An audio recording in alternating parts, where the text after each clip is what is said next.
हमारी संस्कृति, हमारे संस्कार सदा रहें हमारे साथ। सब्सक्राइब करें तिलक।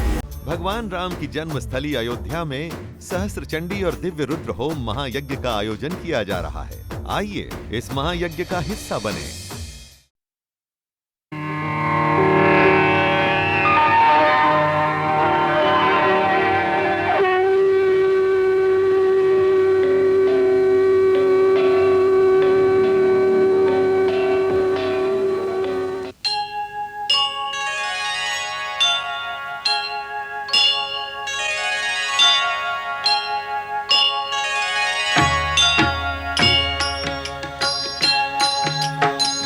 सीताराम चरित अति पावन, मधुर सरस अरु अति मन भावन।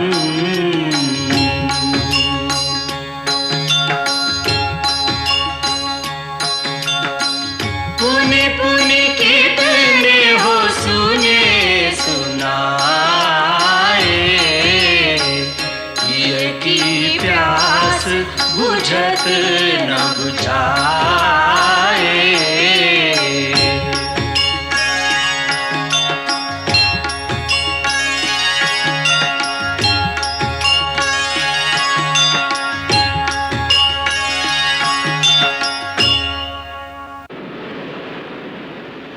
हनुमान जी लंका तो पहुंच गए होंगे, कोई बाधा तो रास्ते में नहीं आई होगी ना?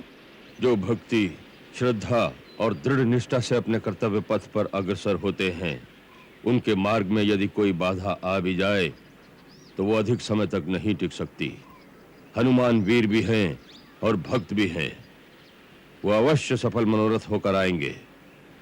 न जाने अभी तक उन्हें सीता जी के दर्शन हुए होंगे कि नहीं। यदि देवी सीता लंका में है तब तो किसी युक्ति से हनुमान उन तक पहुंच ही जाएंगे, ऐसा मेरा विश्वास है। सूर्य छुपो चंदा उगो, मिल गए दोनों छोर, पहुँचे श्री हनुमान अब लक्ष्य सिद्धि की ओर।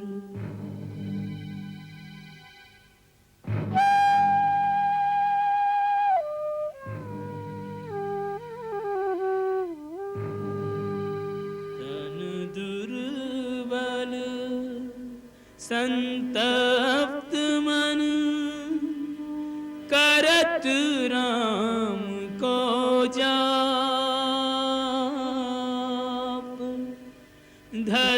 धर्मशील गुण खान सिय,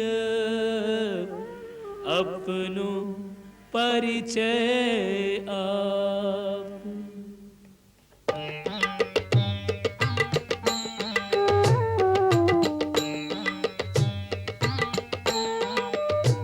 चारित्र में चूड़ामणि, तनशील भूषण सोहते।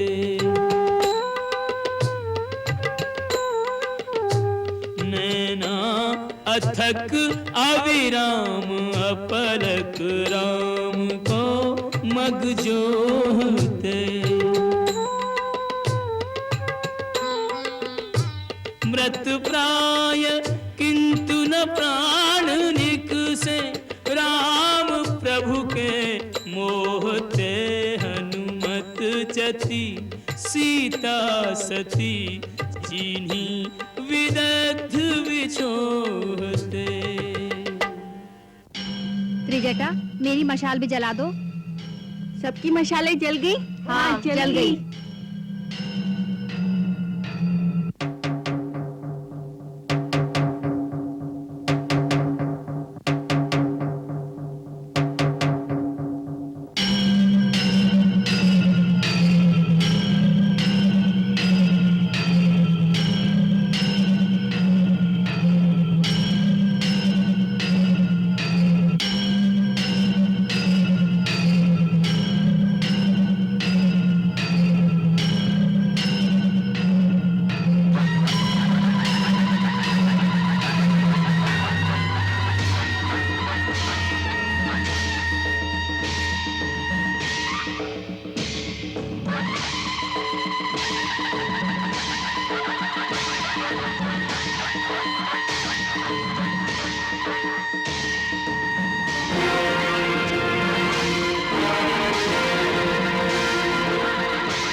हे सर्वांग सुंदरी, हमें देखकर तुम भयभीत क्यों होती हो?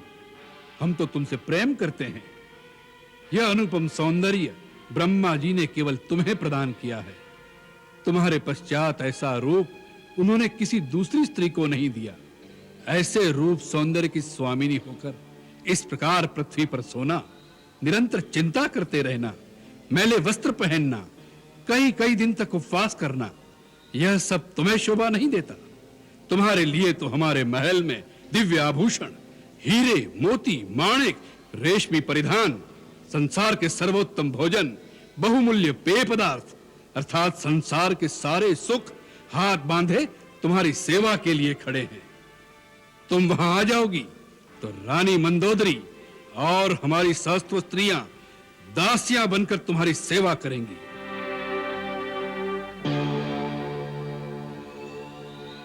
तीनों लोकों में ऐसा सुख किसी स्त्री के भाग्य में नहीं होगा। सचमुच श्री राघव की धर्म पत्नी होने का परम सुख जो मेरे भाग्य में लिखा है, वो तीनों लोकों में किसी स्त्री के भाग्य में नहीं लिखा होगा। राघव की धर्मपत्नी बनने का सुख उस वनवासी भिक्षुक के पास अब क्या रखा है? अब उसके सपने देखना छोड़ दे मूर्ख स्त्री। पहले तो उसे यह भी पता नहीं चलेगा कि तुम कहां हो, और यह पता लग भी गया तो लंका में कोई मानव प्रवेश नहीं कर सकता। और अब तो यह भी भरोसा नहीं कि वह जीवित भी होगा या पत्थरों से सर पटक पटक कर मर गया होगा। उसे भूल जाओ। एक बार मेरी ओर देखो त्रिभुवन सुंदरी, केवल एक बार। किसी भी स्त्री का छल बल से हरण करना, उसे बलपूर्वक अपनी पत्नी बना लेना, यह राक्षसों का स्वधर्म है। फिर भी हम तब तक तुम्हें स्पर्श नहीं करेंगे जब तक तुम स्वयं हमारे प्रेम को स्वीकार करके हमारी भुजाओं में नहीं आ जाओगी। रावण, जुगनू की चमक से सरोवर में कमलनी नहीं खिलती। याद रखो, जिस प्रकार सूर्य से उसकी प्रभा अलग नहीं हो सकती, उसी प्रकार मैं भी श्री राम जी से अभिन्न हूं। जिस प्रकार एक पापी पुरुष सिद्धि के लिए पूजा का अधिकारी नहीं होता, उसी प्रकार तुम भी मेरी याचना के योग्य भी नहीं हो। मैं पतिव्रता हूं। मैंने एक बड़े कुल में जन्म लिया है। मेरा एक पवित्र कुल में संबंध हुआ है। मुझसे कोई लोक निंदित कार्य संभव नहीं हो सकता। तुम अपना मन मुझसे हटा लो, नहीं तो इसी पाप की आग में तुम अपने स्वर्ण लंका समेत भस्म हो जाओगे। तुम्हें श्री राम की शक्ति का आभास भी नहीं है। उनके धनुष की टंकार मात्र से लंका द्वीप समुद्र की गल में डूब जाएगा। एक तुम्हारे पाप के कारण सारे संसार में राक्षस कुल का विनाश हो जाएगा। बस बहुत हो चुका उन दर दर भटकते हुए वनवासियों की शक्तियों का वर्णन। सीते, हम प्रेमवश तुमसे मीठी बात करते हैं, इसी कारण हमें बहुत नरम समझकर तुमने हमारी शक्तियों को नहीं पहचाना। भ्रुकुटी मात्र हिला दें तो सूर्य चंद्र डर के मारे अपने अपने स्थान पर कांपते हुए ठहर जाएं। हमारी गर्जना सुनकर हिमालय डगमगाने लगता है। समुद्र, आकाश, पाताल में रहने वाले समस्त देव, दानव, यक्ष, गांधर्व, किन्नर, नाग, असुर, यहां तक कि नवग्रह भी हमारे आदेश की प्रतीक्षा में हाथ जोड़े खड़े रहते हैं। यदि ऐसी ही अपनी वीरता का गर्व था तो उस दिन छल से मेरे पति और मेरे देवर को आश्रम से दूर भेजने का कुचक्र न रचाते और उनके चले जाने के पश्चात मेरा हरण न करते। यदि वो उस समय वहीं होते तो उसी समय इस दुष्कर्म का फल तुम्हें मिल जाता और इस पृथ्वी पर से तुम जैसे पापी का बोझ कम हो जाता। तुम जानते थे कि युद्ध में उनसे पार पाना असंभव था। जैसे एक कुत्ता दो शेरों के सामने आने से डरता है, उसी प्रकार तुम भी उनके होते हुए हमारे कुटिया में पैर न रख सके। सीते, तुमने जो अपमान भरे वचन कहे हैं उसका एक ही दंड है। अपनी इस चंद्रहास खड़क से तुम्हारा शीश काट लो। मृत्यु से तुम्हें एक ही बात बचा सकती है, अपनी इच्छा से हमारी शरण में आ जाओ। और तुम्हें भी एक ही बात बचा सकती है पापी, अब भी श्री राम प्रभु की शरण में चला जा। वो बड़े शरणागत वत्सल है। शरण में आने वाले के सारे दोष क्षमा कर देते हैं। मुझे भक्ति और आदर के साथ मेरे प्रभु के पास पहुंचा दो, नहीं तो इस लंका की ईंट से ईंट बच जाएगी। तुम्हारे राक्षस कुल का समूल विनाश हो जाएगा। इस नगरी में केवल डाकनी और दूत रहेंगे। सीता, अपनी मृत्यु का आवाहन न कर। यदि मुझे मृत्यु आ जाए तो मेरे सारे दुख छूट जाए। हे चंद्रहास खड़ग, यदि तुम भगवान शिव का वरदान हो तो तुम्हें उन्हीं भगवान की सौगंध है कि इस पापे से मेरी रक्षा करो। मेरा शीश काटकर मेरा पतिव्रत धर्म बचाओ, जिससे भगवान शंकर को भी पता चले कि ऐसे किसी कुपात्र श्वान की भांति कामी और पापी पुरुष को शक्तियां देने का परिणाम क्या होता है। अच्छी बात है, तो लो। नाथ, आप जैसे महान योद्धा, तीनों लोकों के स्वामी और ऐसे शक्तिमान राजा का एक निस्सहाय और अबला स्त्री पर अस्त्र उठाना शोभा नहीं देता। आप तो समस्त वेदों के ज्ञाता और परम ज्ञानी हैं। आप जानते हैं कि नीति भी स्त्री हत्या को अधर्म मानती है। यदि इसने किसी आवेश में आकर आपसे कुछ अपशब्द कहे हैं तो आप उसे क्षमा कर दीजिए, क्योंकि इसी में आपका गौरव है। और फिर इस समय वो आपकी अतिथि हैं। उस रीति से भी आपको उसे इतना कठोर दंड नहीं देना चाहिए। अच्छी बात है, हम तुम्हें 2 मास की अवधि देते हैं। याद रखो, यह 2 मास के अंदर तुमने मुझे अपना पति स्वीकार नहीं किया तो हमारे राक्षस तुम्हारे शरीर के टुकड़े टुकड़े कर डालेंगे। तुम सब मिलकर ऐसा उपाय करो, सीता शीघ्र ही हमारे वश में आ जाए। प्रतिकूल अथवा अनुकूल व्यवहार से साम दाम दंड भेद सभी नीतियों का प्रयोग करके सीता को रास्ते पर लाओ, अन्यथा तुम सबका जीवन समाप्त कर देंगे।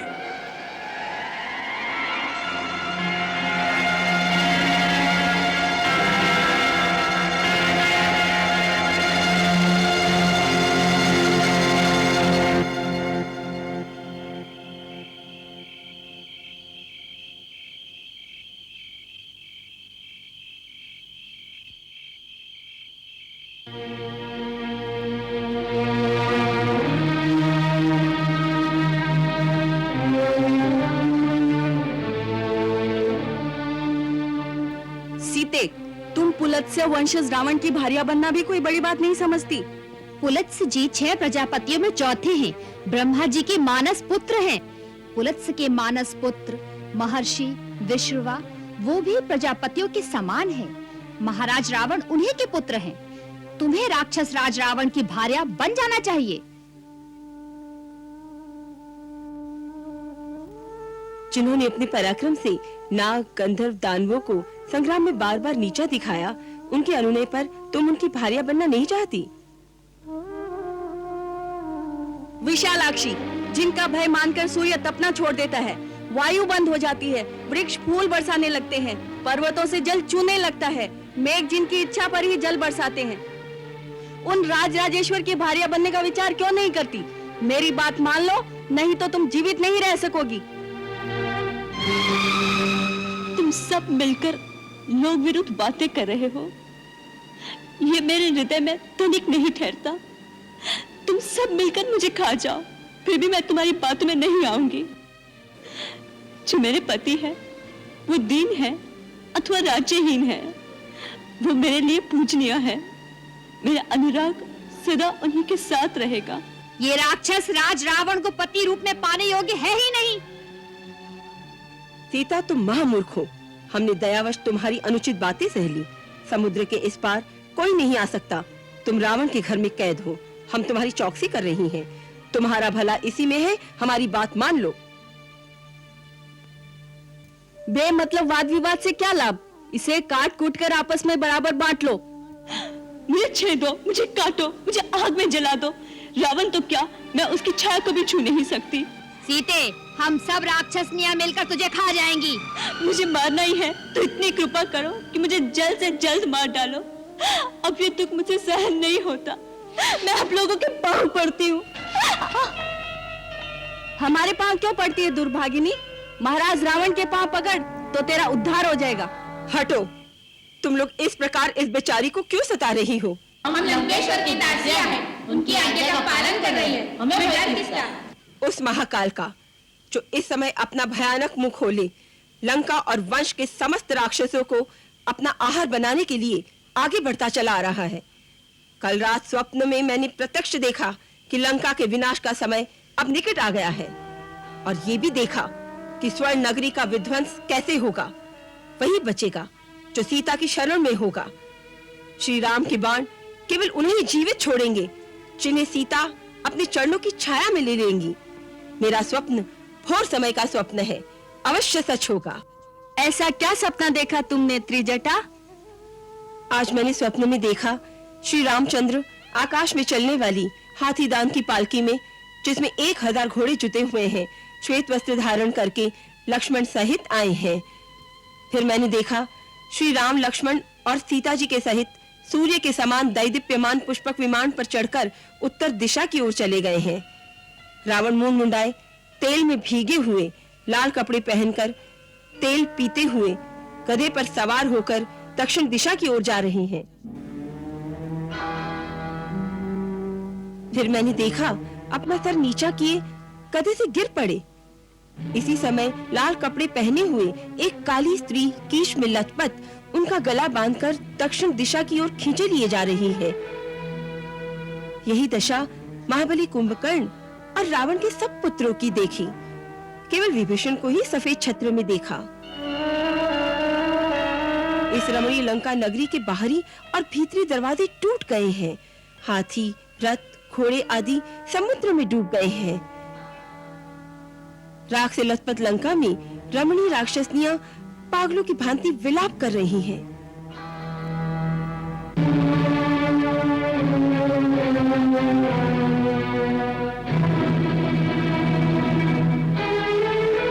हे सीता, यदि ये सपना सच है तो हमें क्षमा करना रानी। हमारा दोष नहीं, हम तो अपने स्वामी की आज्ञा का पालन कर रही हैं। हम पर क्रोध न करना देवी। नहीं, मुझे आप पर क्रोध नहीं आता। तुम सब अब जाओ, इसे सताना छोड़ दो। अच्छा।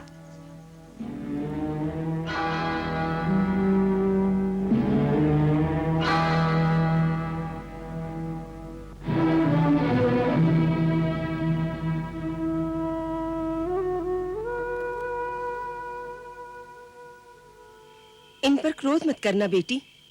मुझे किसी पर क्रोध नहीं आता, केवल अपने आप पर आता है कि ऐसी अवस्था में पहुंचकर भी मेरे प्राण क्यों नहीं छूटते। अवश्य मुझ में कोई खोट होगा जो पति से विहीन होकर भी मैं जीवित हूं। हे मृत्यु की देवी, हम सब तेरे बालक हैं। हम सबको एक न एक दिन तू अपनी गोद में बिठाती है।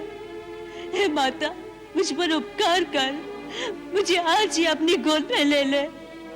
मेरा जीना असहाय हो गया है, मुझे संताप से मुक्ति दिला दे। विपत्ति के समय मृत्यु को नहीं बुलाना चाहिए, ये भीरू लोगों का काम है। मृत्यु तो माँ होती है, उसकी गोद में अवश्य शांति मिलेगी। मृत्यु से शांति नहीं मिलती पुत्री, मन की तड़प तो साथ ही जाएगी, फिर शांति कहाँ? अगर सच्ची शांति चाहती हो तो भगवान शंकर की शरण में जाओ, उनसे प्रार्थना करो। वो दुख नहीं मिटाएंगे, दुख के कारण को ही मिटा देंगे, जिससे दुख ही उत्पन्न न हो। भोलेनाथ से प्रार्थना करो, स्वयं तुम्हारे राम यहाँ आ जाएंगे। कैसे आएंगे वो माता? कौन उन्हें बताएगा कि मैं कहाँ हूँ?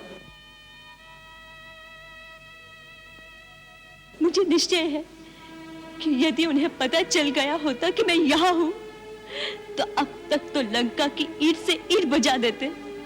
उनके पराक्रम के सामने तीनों लोकों में कोई नहीं ठहरता। लेकिन उन्हें कौन बताएगा? मुझे कोई ऐसा दिखाई नहीं देता जो मेरे रघुवीर तक इतनी सूचना पहुंचा दे कि उनकी वैदेही उनके श्री चरणों से दूर राक्षसों के द्वीप में बड़ी बिलख रही है, जैसे निराशा की आंधियों के बीच आशा का दीप टिमटिमा रहा हो, जो कभी भी बुझ जाएगा।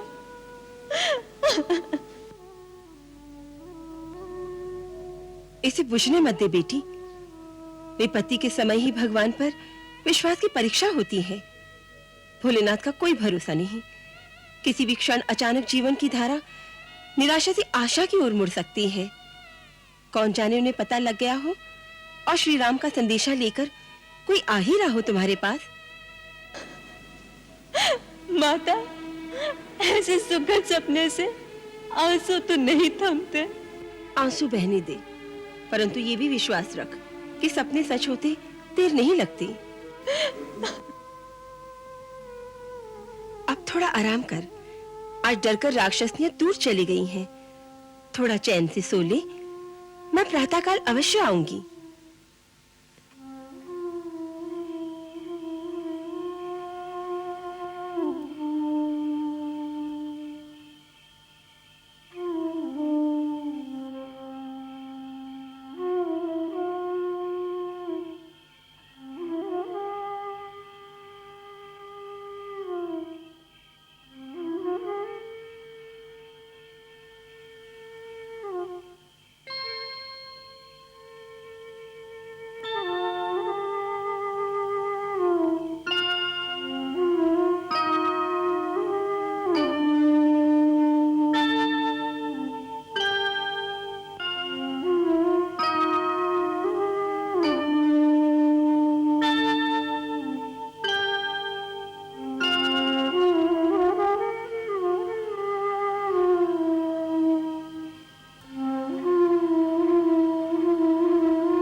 राम कहानी सुनो रे, राम कहानी, राम कहानी सुनो रे, राम कहानी।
राम कहानी सुनो रे, राम कहानी, राम कहानी सुनो रे, राम कहानी। कहत सुनत आवे, कहत सुनत आवे अखियों में पानी। राम कहानी सुनो रे, राम कहानी, राम कहानी सुनो श्री राम कहानी। श्री राम जय राम जय जय राम, श्री राम जय राम जय जय राम।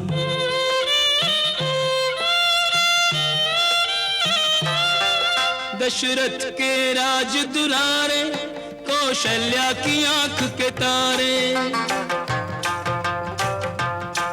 दशरथ के राज दुलारे, कौशल्या की आंख के तारे। वे सूर्य वंश के सूरज, वे रघुकुल के उजियारे। राजीव नयन बोले, राजीव नयन बोले, मधु भरी बानी। राम का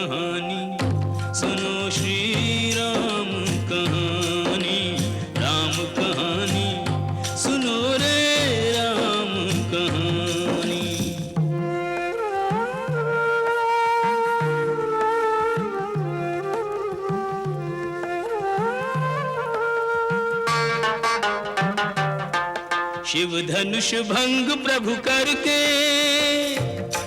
ले आए सीता वर के।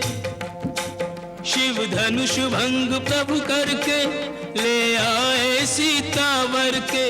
घर त्याग भय वनवासी पित की आज्ञा सिर धर के। लखन सियाले संग, लखन सियाले संग छोड़ी रजधानी। राम कहानी सुनो रे राम कहानी, राम कहानी सुनो रे राम कहानी। श्री राम जय राम जय जय राम, श्री राम जय राम जय जय राम।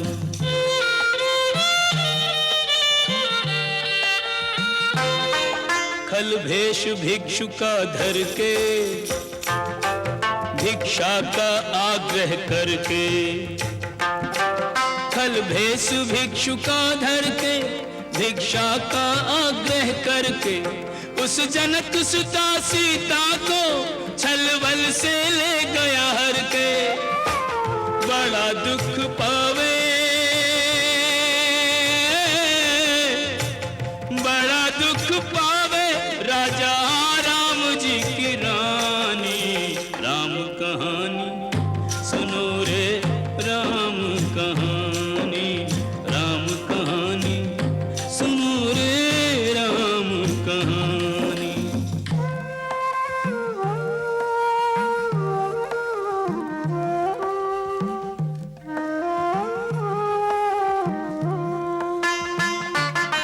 श्री राम ने मोह बैठायो, मैं राम दूत बनायो।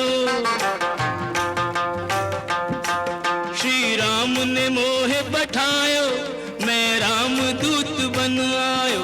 सीता माँ की सेवा में रघुवर को संदेशा लायो और संग लायो, और संग लायो प्रभु मुद्रिका निशानी।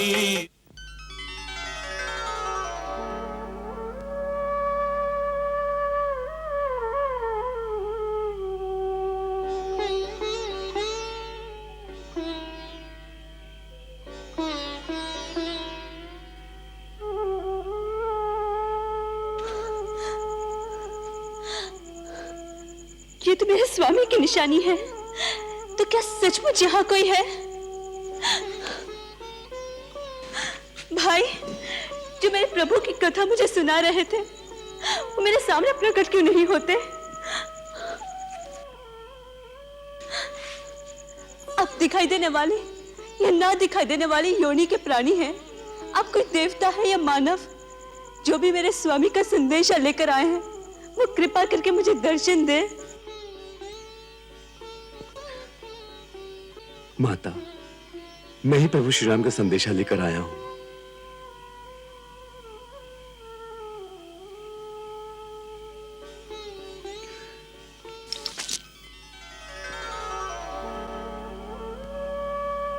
माता, मेरा प्रणाम स्वीकार करें। मैं पवन पुत्र हनुमान श्री राम प्रभु का एक सेवक हूं। मैं समझी थी मेरे स्वामी का कोई दूत आया है, परंतु तुम मायावी लोग झूठे झूठे रूप बनाकर मुझे धोखा दे रहे हो। मुझ पर दया करो, मुझे अकेले छोड़ दो, मुझे और मत सताओ। माता, शंका न करो, मैं सचमुच श्री राम का दूत हूं। मेरा ये सचमुच का रूप है। मैं वानर हूं। अपना पुत्र जानकर मुझ पर विश्वास करो मां। ये मुद्रिका जो प्रभु ने निशानी के लिए भेजी है, इसे देखो। ये माया की बनी हुई नहीं है, ये वही है जो गंगा किनारे केवट को देने के लिए आपने श्री राम प्रभु को अपने हाथों से दी थी।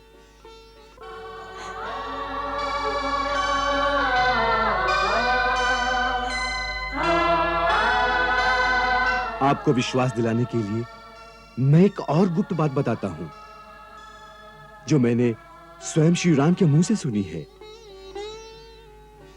आपने रावण के विमान में जाते हुए अपने कुछ आभूषण साड़ी के पल्लू में बांधकर एक पर्वत पर फेंके थे ना?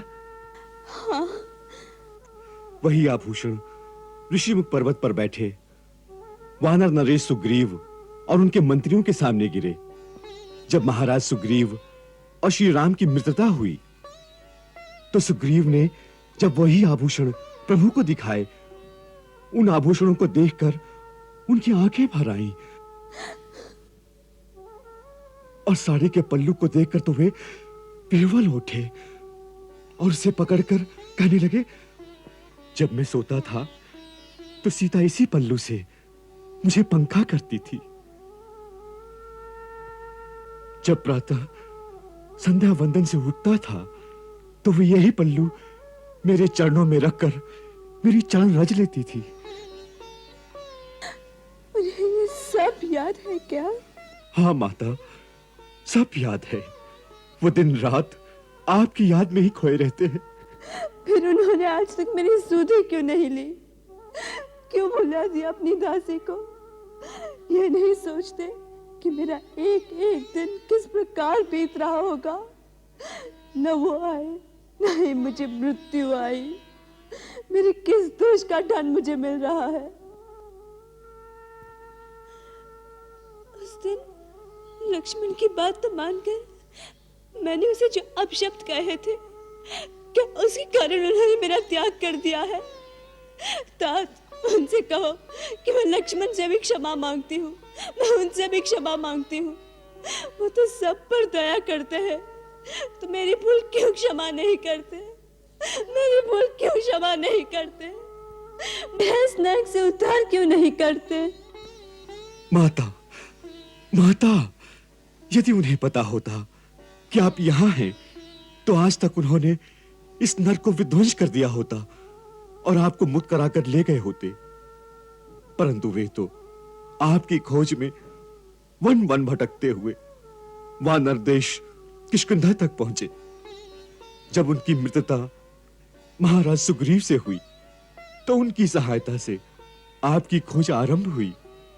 इस समय सहस्त्रों वानर पूर्व पश्चिम उत्तर दक्षिण चारों दिशाओं में आपकी खोज कर रहे हैं। यह तो मेरा सौभाग्य है कि सर्वप्रथम आपके दर्शन मुझे हुए हैं। माता, रघुवीर को जब पता चलेगा कि आप सकुशल लंकापुरी में हैं, तो निश्चय कीजिए उन्हें यहां आने में तनिक भी देर नहीं लगेगी। अब कोई भी बाधा उनका रास्ता नहीं रोक सकेगी। मुझे तो अब तक विश्वास नहीं होता कि मेरे स्वामी का संदेशा लेकर कोई सचमुच मेरे पास आया है। मुझे भय लग रहा है कि कहीं मेरी नींद खुल जाए और मुझे पता चलेगा कि मैं एक स्वप्न देख रही थी। हे कपिश्रेष्ठ, क्या तुम सच कह रहे हो? क्या मेरे स्वामी भी मुझे उतना ही याद करते हैं जितना कि मैं उन्हें करती हूँ? मुझे क्षमा करना माता, प्रभु राम का प्रेम आपसे कहीं अधिक है, पर उसे कोई देख नहीं सकता।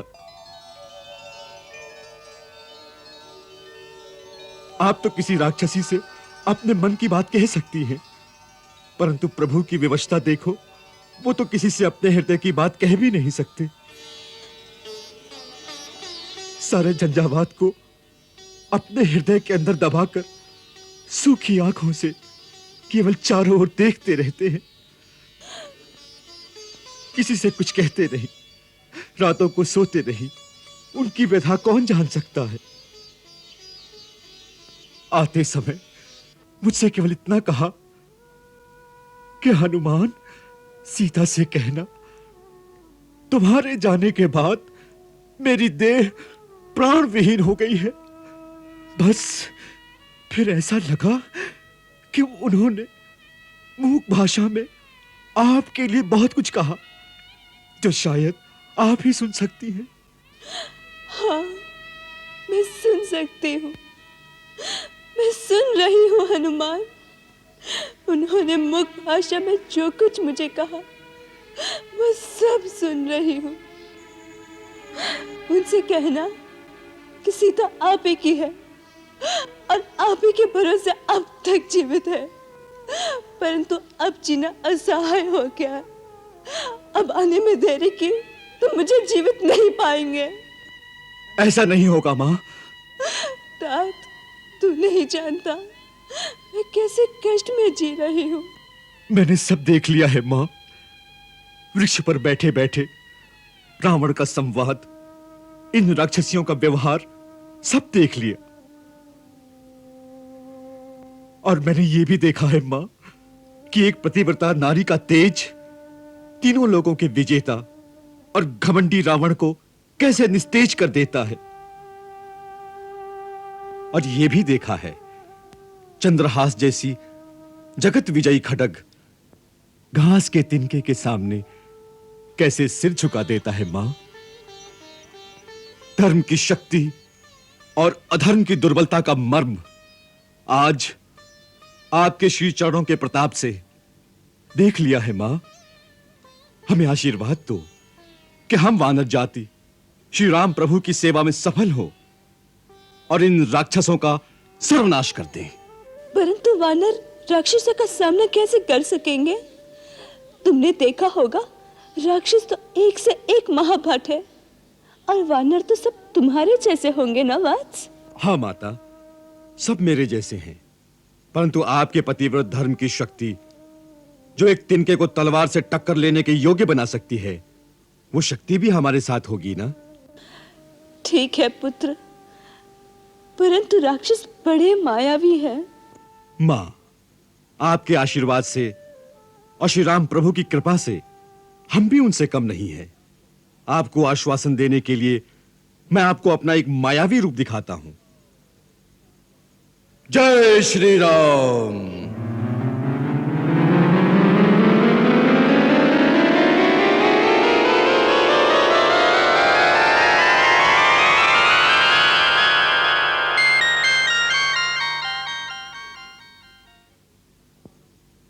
देखो माता, महाराज सुग्रीव की सेना में तो मुझसे भी अधिक बलशाली योद्धा हैं। आप विश्वास कीजिए, हम उनसे कम नहीं। मुझे तुम पर भरोसा हो गया है वत्स। अब तुम अपने वास्तविक रूप में आ जाओ। जय श्री राम।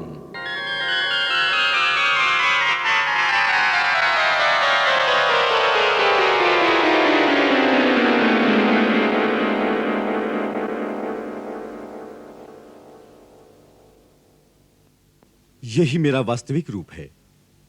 वो लघु रूप तो मैंने वाटिका में प्रवेश के लिए धरा था। आप शंका न करें मां, यदि आप आज्ञा दें तो मैं इसी समय आपको अपनी पीठ पर बिठाकर लंका से ले चलूंगा। आप मेरे साथ चलिए, मैं सीधा आपको प्रभु श्री राम के पास अभी ले चलूंगा। यहां का कोई भी राक्षस मेरे वेग का सामना नहीं कर सकेगा। हम निर्विघ्न यहां से निकल जाएंगे। आप मेरा विश्वास कीजिए मां। मुझे तुम पर पूर्ण विश्वास हो गया है, पर मैं तुम्हारे साथ नहीं जा सकती। क्यों? आप डरती हैं कि यदि लंका के राक्षसों ने हम पर आक्रमण किया तो मैं आपके होते हुए कैसे लड़ सकूंगा? नहीं, मुझे ऐसी कोई आशंका नहीं, पर यह मेरे पतिव्रत धर्म के विरुद्ध है कि अपनी इच्छा से परपुरुष का स्पर्श करूं। रावण जब मुझे उठा लाया वो मेरी विवशता थी पुत्र, परंतु स्वेच्छा से ऐसे करना मर्यादा के विरुद्ध है। दूसरा, मैं चाहती हूं कि रावण को मारकर मुझे मुक्ति दिलाने का यश श्री रघुवीर को मिले, जिससे उनका गौरव तीनों लोकों में बढ़ेगा। तुम केवल उनसे इतनी ही प्रार्थना करना कि अब आने में विलंब न करें। बस मेरी इतनी ही विनती है।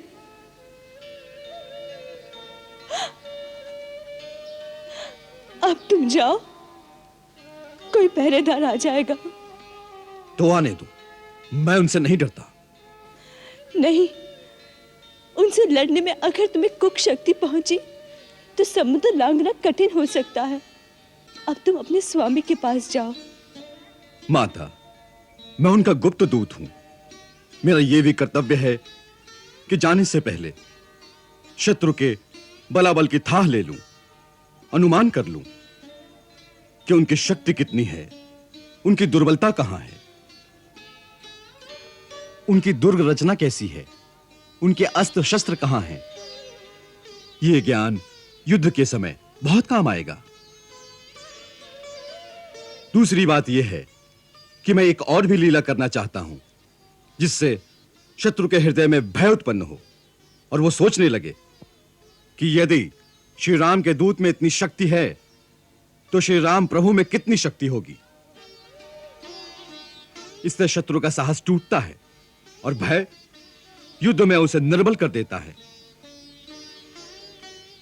मेरी चिंता न करो मां, मुझे आज्ञा दें कि जाने से पहले मैं कुछ कौतुक कर जाऊं।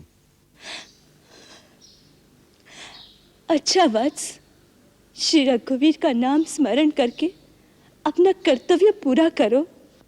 मां, मुझे भूख भी लगी है। उस वाटिका में सुंदर सुंदर फल हैं। यहीं से आरंभ करता हूं। पहले फल खाऊंगा, फिर वाटिका का विध्वंस करूंगा। कोलाहल सुनकर चिंता ना करना। जाने से पहले एक बार आपकी चरण रज लेने आऊंगा। अच्छा।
ये कैसा दुस्साहस है?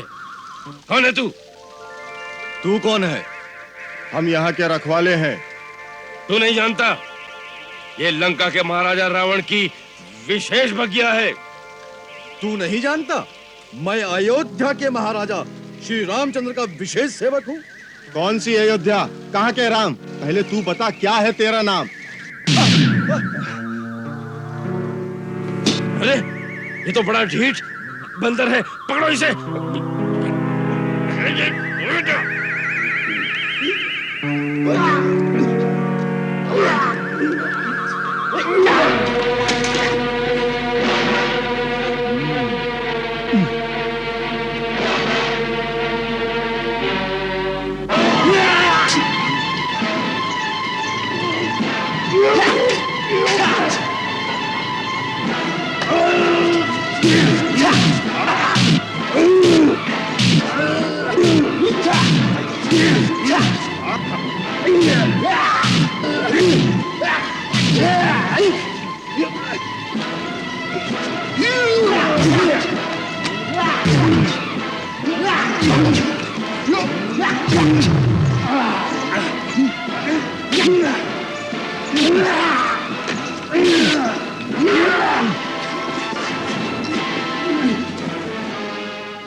ये कोई ऐसा वानर नहीं दिखाई पड़ता।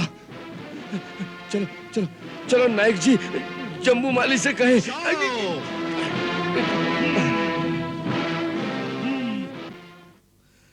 सीता माता का पता तो पा लिया, अब इन असुरों के बुद्धि बल की था भी मिल जाएगी।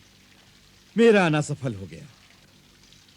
माता तो मेरे साथ चलेंगी नहीं, पर श्री राम प्रभु को जाकर लंका का सारा भेद तो बता दूंगा। सेना नायक जी, एक बड़ा भारी बंदर आया है। उसने अशोक वाटिका उजाड़ डाली, फल खाए और वृक्षों को उखाड़ दिया है, और रखवालों को मसल मसल कर उसने धरती पर डाल दिया है। हाँ सेना नायक जी, वो बंदर नहीं, काल है, काल।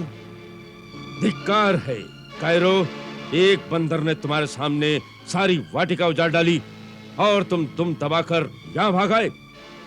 लज्जा से डूब मरो। चलो चलते हैं और उसे पकड़कर कठोर दंड देते हैं।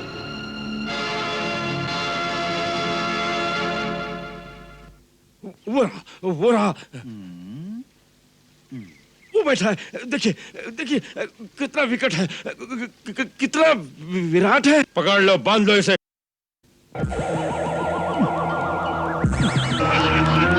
खींचो।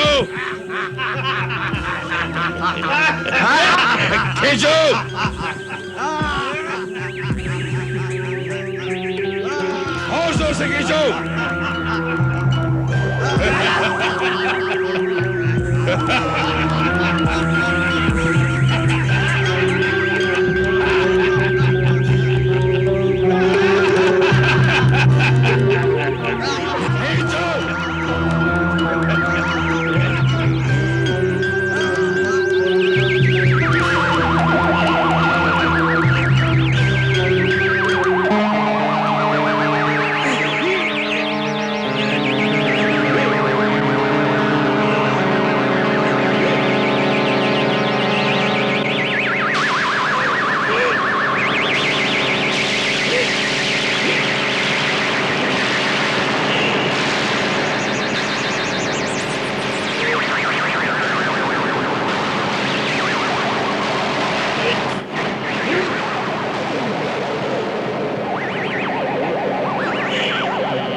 यद्यपि सर्व समर्थ कपि तथापि जाचन चले,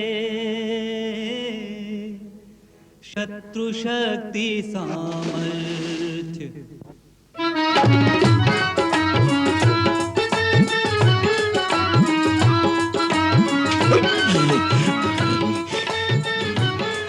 इस बंदर को जान से मार डालो। वाटिका में हनुमान कौतुक करन लागे, वाटिका में हनुमान कौतुक करन लागे। देख यह रूप सारे राक्षस डरन लागे, देख यह रूप सारे राक्षस डरन लागे। ऐसी हाथ लगाई, ऐसी हाथ लगाई, राक्षस देने लगे दुहाई। लंका सिर पे आज उठाई, श्री बजरंग बली, श्री बजरंग बली, श्री बजरंग बली, श्री बजरंग बली।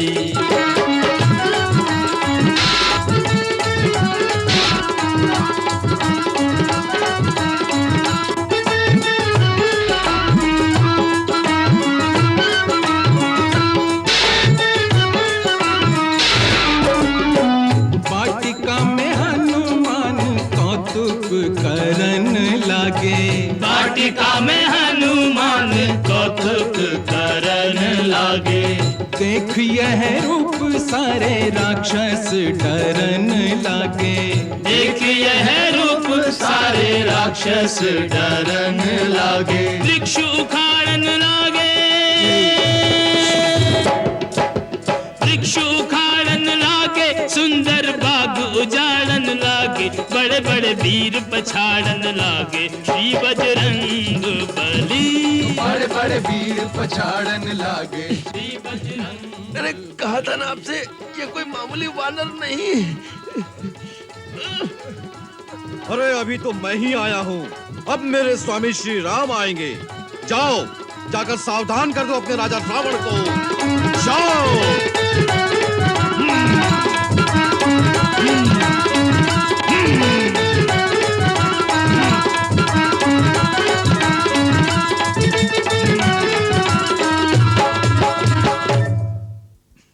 राम, श्री राम आएगा?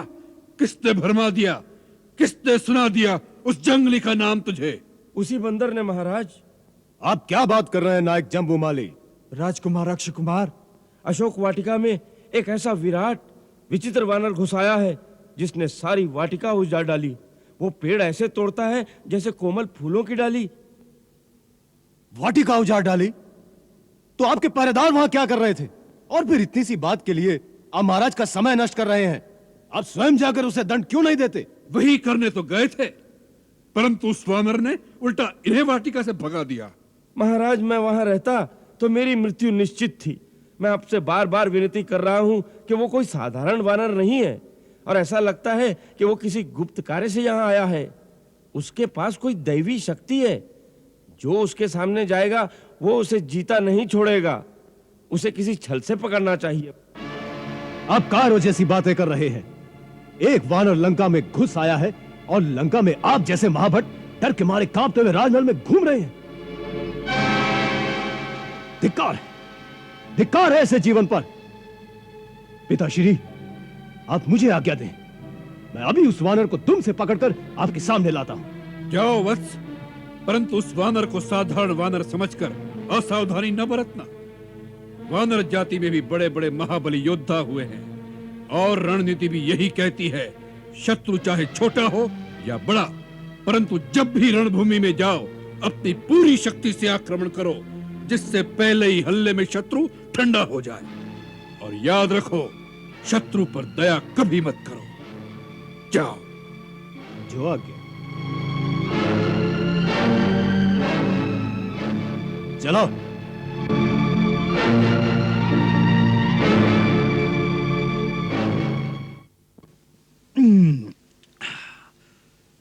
लंका के लोग कैसे भी हों, पर फल फूल बड़े स्वादिष्ट होते हैं।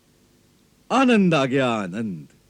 खाए भी इतने कि प्रभु श्री राम के पास जाने तक भूख नहीं लगेगी। कई दिन की क्षुधा शांत हो गई।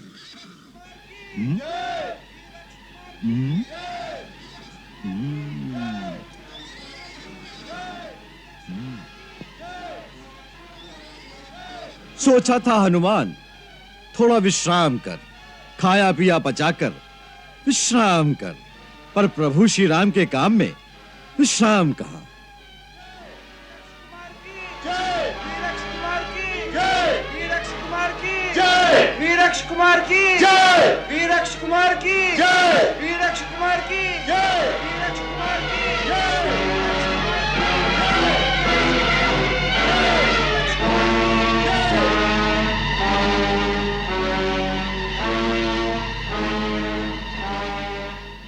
तो ये है वो निराला बंदर।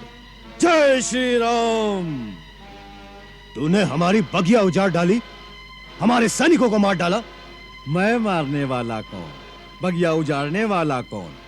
जो फूल खिलता है, फल बनता है, डाली से टूट कर गिरता है। ओह, बंदर की जात और इतनी बड़ी बात। ओ तुच्छ वानर, तुम्हारा जीवन की डाल से टूटकर मौत के मुंह में जाने का समय आ गया है। सुस्वागतम। आप भी अपने मन की अभिलाषा पूरी कर लें श्रीमान। सैनिकों, पकड़कर बांध लो इसे।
जय श्री राम।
नहीं, अक्ष कुमार जैसे महाबली योद्धा को मारने वाला कोई साधारण प्राणी नहीं हो सकता।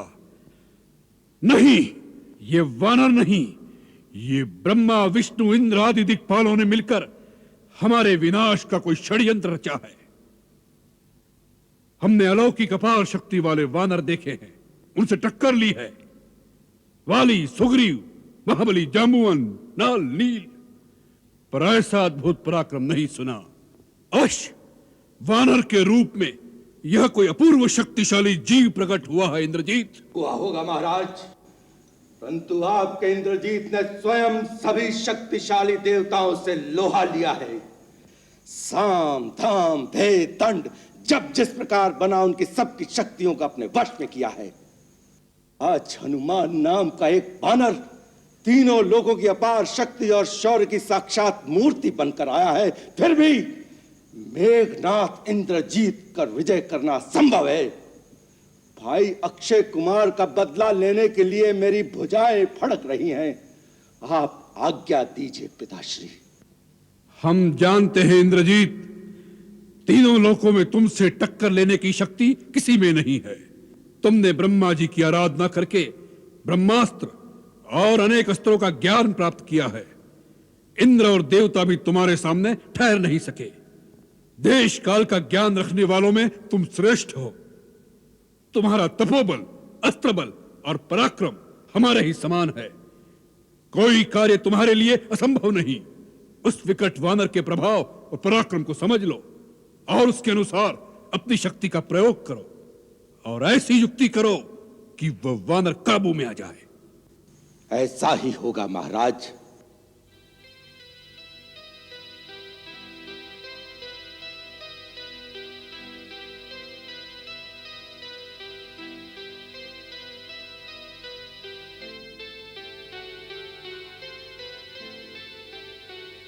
और सुनो वत्स, ऐसे मायावी के साथ युद्ध में सेना की आवश्यकता नहीं। अपनी शक्ति से अर्जित दिव्य अस्त्र लेकर जाना और हो सके तो उस अद्भुत मरकट को जीवित ही पकड़ कर लाना। उसे देखने की जिज्ञासा हो रही है हमें भी। आप चिंता न करें पिताश्री। विजयी भव।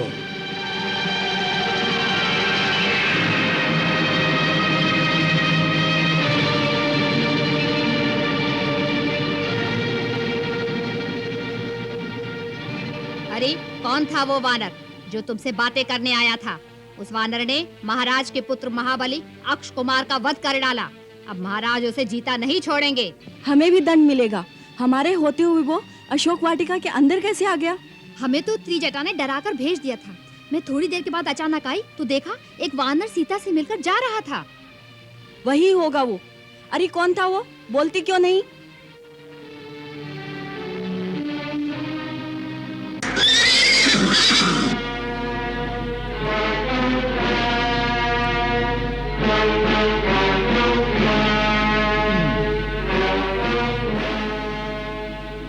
जय श्री राम।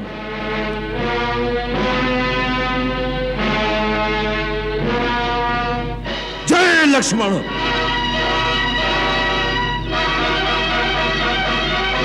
जय सुग्रीव। जय लंकेश। क्या तुम्ही ने अशोक वाटिका में इतना उत्पात मचा रखा है? उत्पात तो तुम्हारे सैनिकों ने मचा रखा था। मैं तो केवल अपनी भूख मिटाने के लिए वाटिका में फल खाने आया था। भूखे थे तो भिक्षुक की भांति हमारे द्वार पे आते, तुम्हें भिक्षा मिल जाती। चोरों की भांति राजा की वाटिका में आने का अपराध न करते। जानते नहीं हमारे राज्य में चोरी का दंड बड़ा भीषण है। मैं तो समझा था जिस नगरी का राजा स्वयं चोर हो, उस नगरी में चोरी करने पर दंड नहीं पारितोषिक मिलेगा। यदि इस राज्य में चोर को दंड दिया जाता है तो पहला दंड तुम्हारे पिता को मिलना चाहिए, जो चोरी से एक अबला स्त्री को उठा लाया है। महाराज, रावण के प्रति प्रलोभ प्रत्यक्ष है। तेरे जीवन की अवधि पूरी हो चुकी। मृत्यु तो तुम्हारी निश्चित है, परंतु अच्छा होता कि पहले अपने भाई यक्ष कुमार का क्रियाक्रम कर लेता, नहीं तो पिता को दोनों पुत्रों को एक साथ अग्नि देनी पड़ेगी। अग्नि तो तुझे नहीं मिलेगी। मरकट, जिस वाटिका को तूने उजाड़ा है वहीं चील कौवे तेरा मांस नोच नोच कर खाएंगे।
ब्रह्म अस्त्र में बंध गए स्वयं वीर हनुमान। युवराज इंद्रजीत जी की, युवराज इंद्रजीत जी की,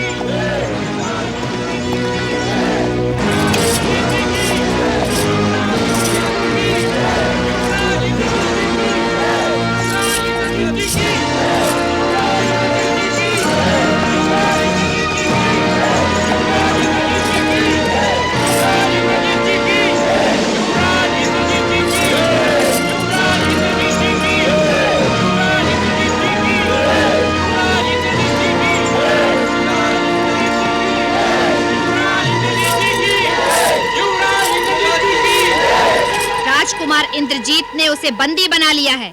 अब उसे बांधकर लंका के प्रमुख मार्ग से महाराज के दरबार में ले जा रहे हैं। लंका के नर नारी उसे सता सता कर बड़ा आनंद ले रहे हैं।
लंकेश्वर महाराज की जय हो।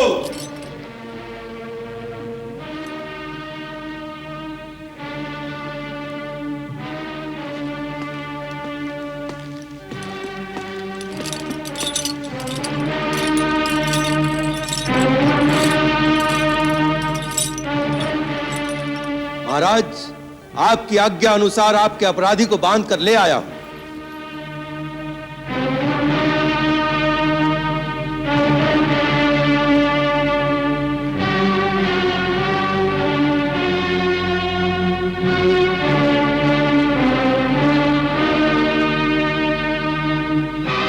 वीर मेघनाद, हमें तुमसे यही आशा थी।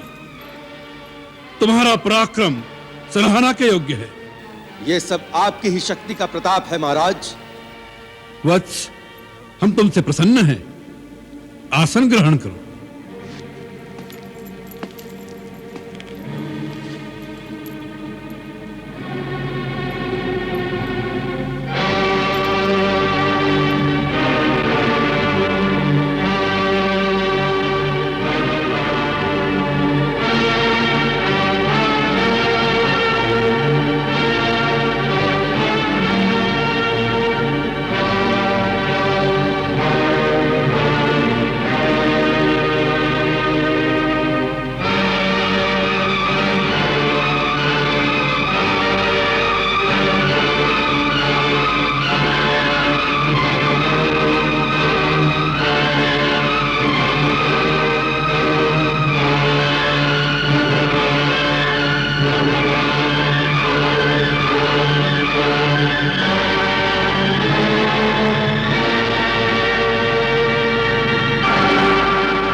नवग्रह देवी देवता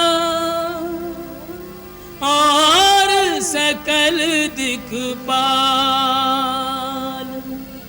सब अदृश्य भयभीत सब देखे हनुमत लाल देखे हनुमत लाल।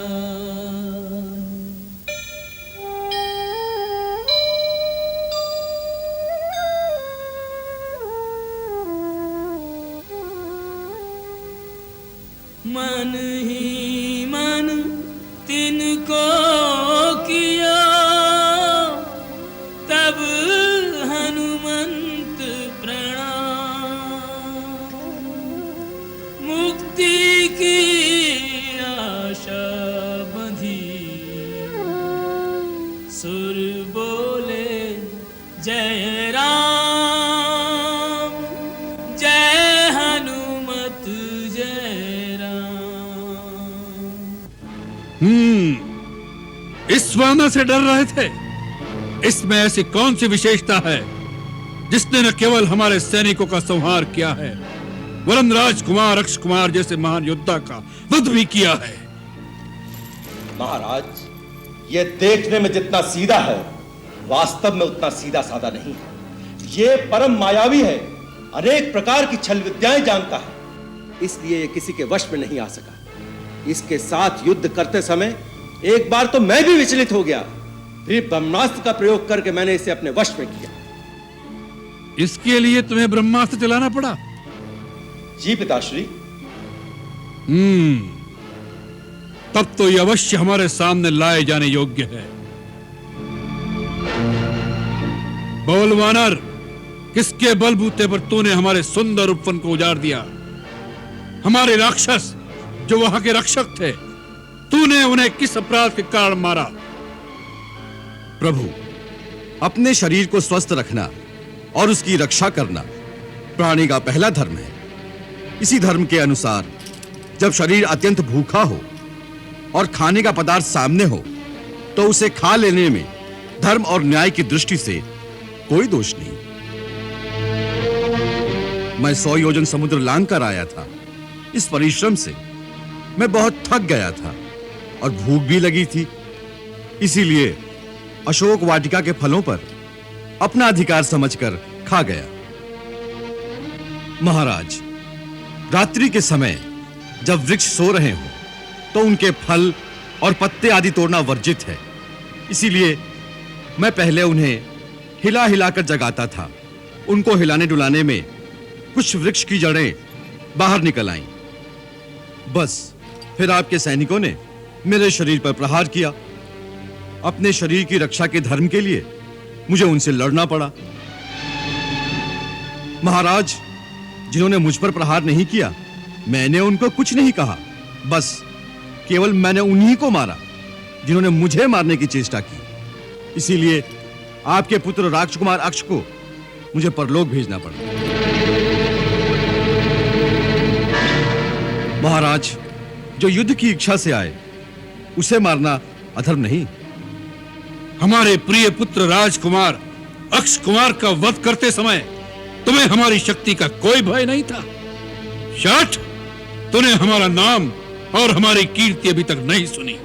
सुनी है महाराज, आपकी कीर्ति और आपके कारनामों की यश गाथा सुनी है।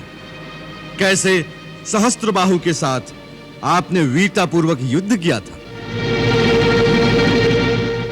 और फिर कैसे वानराज बाली आपको अपनी कांख में दबाए दबाए 6 महीने तक घूमते रहे।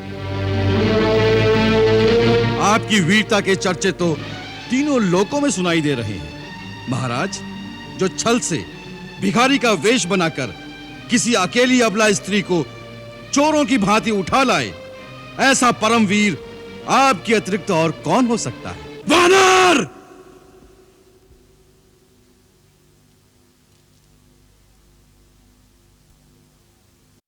हमारे दरबार में ऐसी दुष्टता से बात करने का साहस कोई नहीं कर सकता।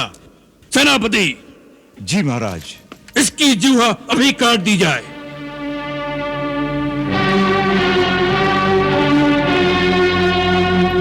सेनापति।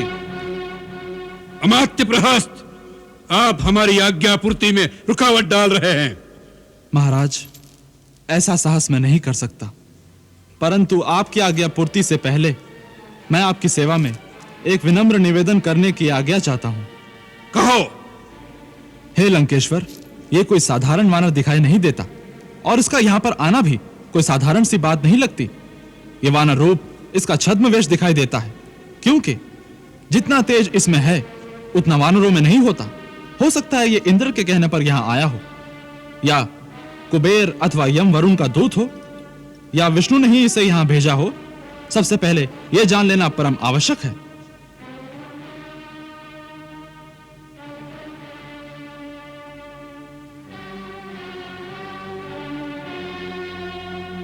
महाराज, मंत्रीवर प्रहस्त का कहना ठीक है। यह जानना परम आवश्यक है कि किसने इसे भेजा है और उसके पीछे किसी शत्रु या स्वयं देवताओं का क्या षड्यंत्र है। यह सारी जानकारी जो इसके द्वारा मिल सकती है, इसकी जीभ काट देने से उसका अवसर खो जाएगा। सेनापति, सबसे पहले इसे सारी जानकारी लें, और यदि यह सीधी तरह से ना बताए तो इसे ऐसी यातनाएं दी जाएं जिससे यह सब कुछ बताने पर विवश हो जाए। हम आपके विवेक की प्रशंसा करते हैं। सेनापति, अमात्य प्रहस्त की आज्ञा का पालन हो। इतने बड़े कार्यक्रम की आवश्यकता नहीं है महाराज। इतनी सी बात तो मैं स्वयं बता देता हूं। मैं वायु देवता का औरस पुत्र हनुमान हूं। मुझे न भगवान विष्णु ने भेजा है और न इंद्रादि देवताओं ने। मैं तीनों लोगों के स्वामी, अमित तेजस्वी, रघुकुल शिरोमणि भगवान श्री राम का दूत हूं।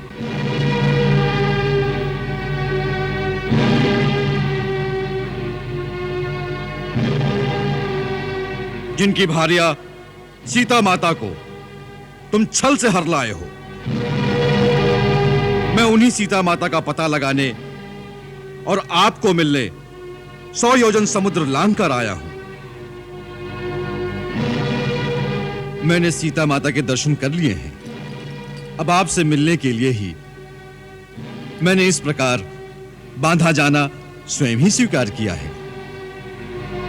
नहीं तो देवता और असुर तक मुझे किसी भी अस्त्र अथवा पाश में बांध नहीं सकते, क्योंकि मुझे ब्रह्मा जी से ऐसा वरदान मिल चुका है। मैं तो यह देखने की लालसा से चला आया कि महर्षि पुलस्त्य, जिनका यश निर्मल चंद्रमा के समान है, उनके वंश में उनकी कीर्ति को कलंकित करने वाला ऐसा कौन सा मूर्ख है जो श्री राम से बैर करने का साहस रखता है, जिसे रघुनाथ जी की शक्ति का न भान है न भय है। तू एक तुच्छ मानव की शक्ति से रावण को डराने आया है। रावण, जिसे ब्रह्मा और स्वयं भगवान शिव से शक्तियां प्राप्त हुई हैं।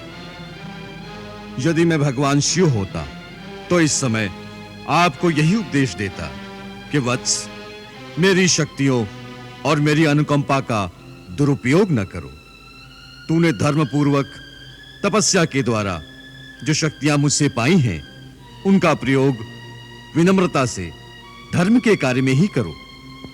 यदि उनके कारण अपने अंदर पाप, अहंकार और अधर्म की प्रबलता आने दोगे तो उसका एक ही परिणाम होगा, विनाश, समूल विनाश।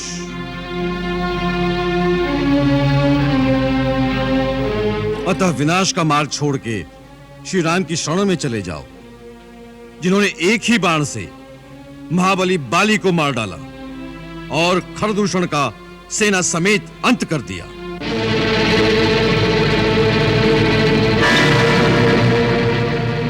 उन्हें पहचानो, वो सारे जगत के स्वामी हैं। तीनों लोकों में उनसे टक्कर लेने वाला कोई नहीं है। समस्त देवता, ब्रह्मा, स्वयं मैं भी उनके सामने सदा नतमस्तक रहते हैं। सुपुत्र, अब भी समय है। जानकी जी को लेकर उन शरणागत वत्सल की शरण में चले जाओ। चपल वानर, ये भगवान शिव के वाक्य हैं या तेरी भ्रमित बुद्धि के प्रलाप? वाह, अब वानर जैसे अधम प्राणी भी रावण को गुरु की भांति शिक्षा देंगे। अच्छी शिक्षा कहीं से भी मिले, ग्रहण कर लेनी चाहिए। राजन, आपका रूप और धैर्य अद्भुत है। आपका साहस अनोखा और कांति निराली है। आप में एक महान राजा के सभी लक्षण विद्यमान हैं। केवल मन की वृत्ति बदलने से ही आप वो स्थान प्राप्त कर सकते हैं जहां देवता आपकी पूजा करें। याद रखिए, धर्म विरुद्ध कार्य से सदा अनर्थ ही उत्पन्न होगा। पाप स्वयं ही अपने कर्ता को जड़ मूल से नाश कर देता है। अतः आप जैसे बुद्धिमान को दूसरे की स्त्री को घर में कैद रखने जैसा निंदित कार्य शोभा नहीं देता। यही एक पाप आपकी समस्त शक्तियों और सोने के महलों समेत इस लंका का नाश कर देगा। इस हंसते गाते देश में एक चित्कार के सिवा कुछ नहीं बचेगा। मृत आत्माओं को पानी पिलाने वाला भी कोई नहीं बचेगा। बस!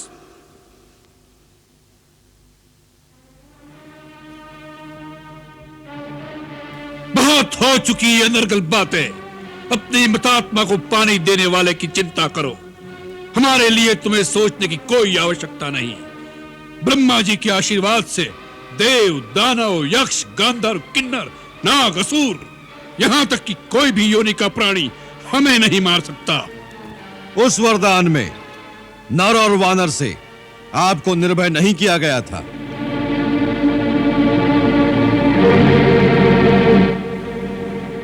भगवान श्री राम इस समय नर रूप में हैं और सुग्रीव वानर है। राजन, मैं फिर हाथ जोड़कर कहता हूं, श्री राम के साथ द्रोह करने वाले को स्वयं शंकर, विष्णु, ब्रह्मा भी नहीं बचा सकते। राम से विमुख होकर लाखों करोड़ों की संपत्ति भी ऐसे ही श्रीहीन है जैसे एक नारी का शरीर सोने के आभूषण पहनकर भी वस्त्रों के बिना मर्यादाहीन ही रहता है। महाराज रावण, मैं आपको अंतिम चेतावनी देता हूं कि जिन्हें आप सीता समझ रहे हैं वो विष मिले भोजन के समान आपकी मृत्यु का संदेश है। सीता का रूप धारण करके आपके पास काल की फांसी आ पहुंची है। महाराज रावण, यह अंतिम चेतावनी है, नहीं तो मरने के लिए तैयार रहो। मैं स्वयं भी तुम्हें मृत्यु दंड देने की शक्ति रखता हूं, परंतु मुझे श्री राम की आज्ञा नहीं। वैसे भी यह गौरव श्री राम को ही मिलना चाहिए। मृत्यु दंड देने की शक्ति किसमें है, इस खल को यह बता दो। इसी समय इसका सिर काट दो।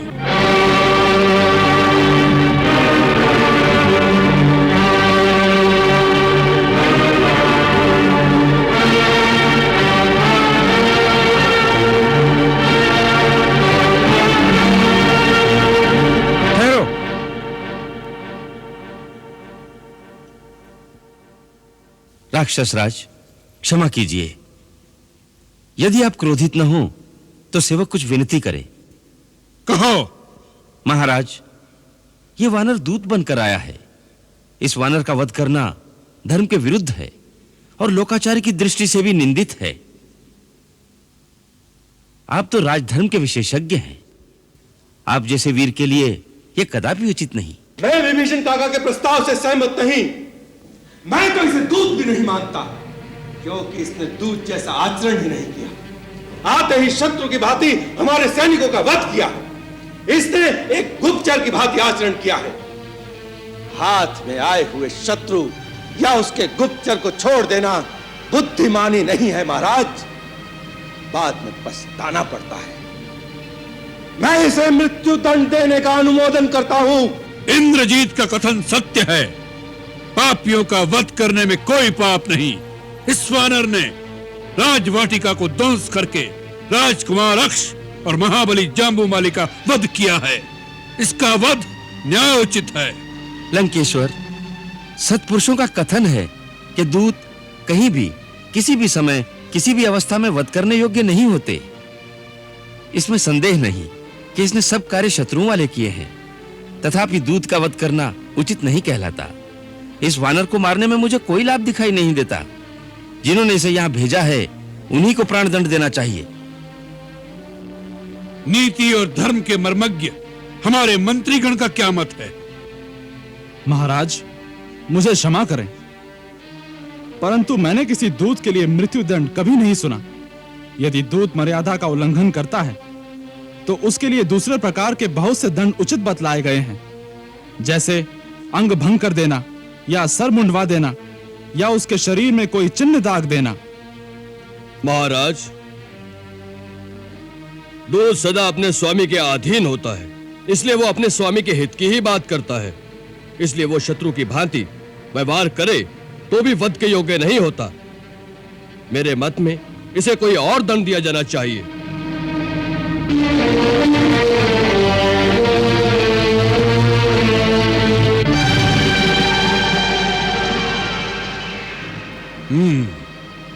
हम आप सबके मत को स्वीकार करते हैं, परंतु इस दुष्ट वानर को कोई न कोई दंड देना आवश्यक है। वानरों को अपनी पूंछ से बड़ी ममता होती है, वही उनका आभूषण है, अतः इसकी पूंछ जला दी जाए। जली पूंछ लेकर ये अपने स्वामी के पास जाए और वहां इसके मित्र और कुटुंबीजन इसे दीन और पीड़ित अवस्था में देखकर दुखी हों। राक्षसगण इसकी पूंछ में आग लगाकर इसे नगर की सड़कों चौराहे पर घुमाएं, जिससे राक्षसों के बच्चे जलती हुई पूंछ वाले वानर को देखकर प्रसन्न हों। यह हमारी आज्ञा है।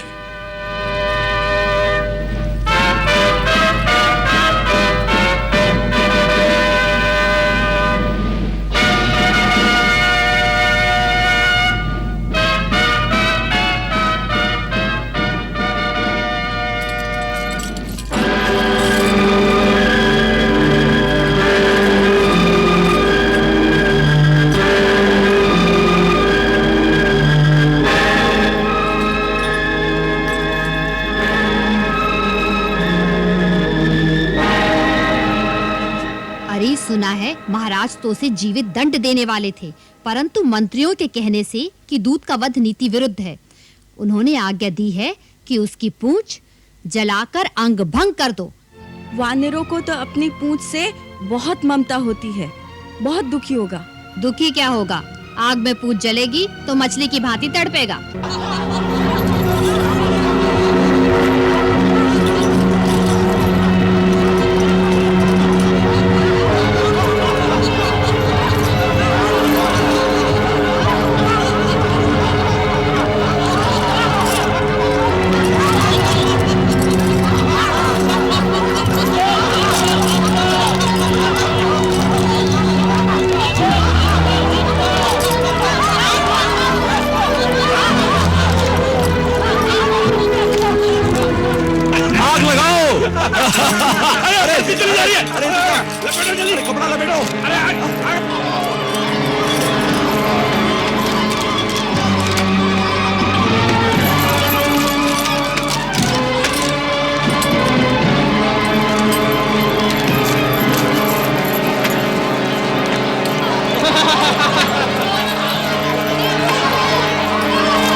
मायावी वानर है, जैसे जैसे उसकी पूंछ पर तेल से भिगोए वस्त्र बांध रहे हैं, वैसे वैसे उसकी पूंछ लंबी से लंबी होती जा रही है। जितनी पूंछ लंबी करेगा उतनी ही आग अधिक फैलेगी, उतना ही अधिक तड़पेगा। कितना मूर्ख है वानर, जो ठहरा मूर्ख तो होगा ही। हे अग्निदेव, यदि मैंने पति की एकनिष्ठ सेवा की है, यदि मेरे पति भक्ति में कोई खोट नहीं, यदि मुझ में तपस्या अथवा पतिव्रत धर्म का बल है, तो मेरे पुत्र हनुमान के लिए आप शीतल हो जाइए।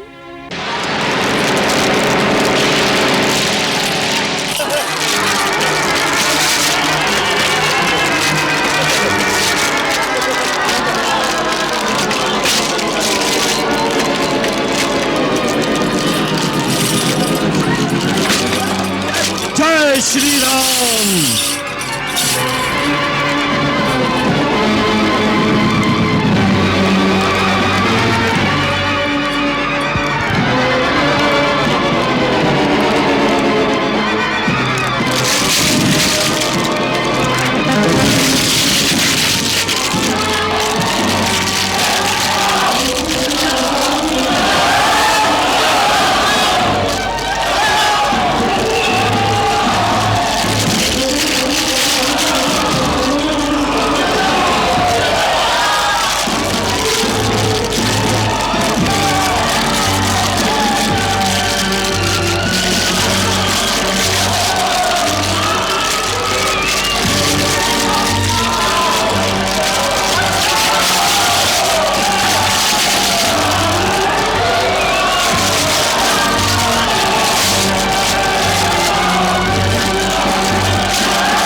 उस वानर ने सारी लंका को आग लगा दी है। महल मकान सब धू-धू करके जल रहे हैं। हमारे घरों तक भी आग पहुंच गई है? हमारे घरों तक भी? हाँ, भागो, जो सामान बच सकता है बचा लो। सत्यानाश हो तेरे उस वानर का।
देखिए स्वामी, जिनका एक दूत अकेले ही आपकी सारी लंका नगरी को जलाकर राख कर सकता है, स्वयं उनकी शक्ति का विचार कीजिए। ये शकुन अच्छे नहीं है नाथ। मैं आपसे फिर कहती हूँ कि सीता सारी लंका का सर्वनाश करने आई है, उसे राम के पास वापस भेज दीजिए। अब भी समय है नाथ। मंदोदरी, वीर पुरुषों की पत्नियां उन्हें कायरता की शिक्षा नहीं देती। सिंह एक बार जो शिकार मार लेता है, फिर उसे किसी के डर से वापस नहीं करता।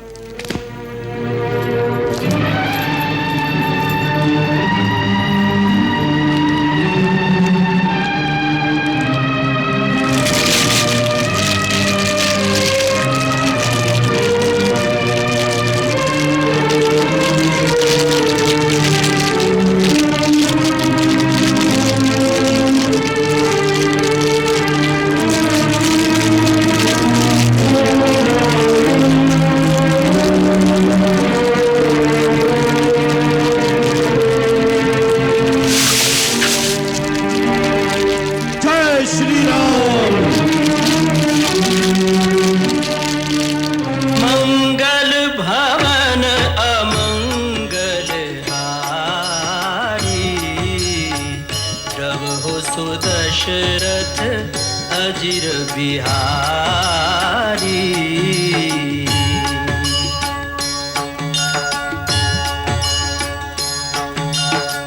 सीताराम चरित अति पावन, मधुर सरस अरु अति मन भावन।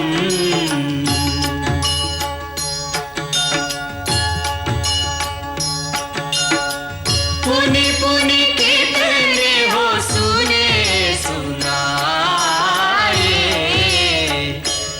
की प्यास बुझत न बुझाए।